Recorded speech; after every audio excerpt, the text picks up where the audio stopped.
how to apply a credit memo to an invoice in Netsuite.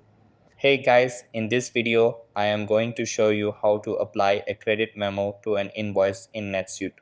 So make sure to watch this video till the end and let's get started. So the first thing that you want to do is open up Netsuite website on your PC or laptop. After that, log in or sign up to your account and then you'll be redirected to this page. So what you need to do is click on Transaction tab located in the top bar. Now click on Customers, then on Accept Customer Payment. Here enter Receivable Account and scroll down to Apply section. Next, click on Apply under Invoices portion. Accordingly, click on Credits, then on Apply. After that, click on Save and Run.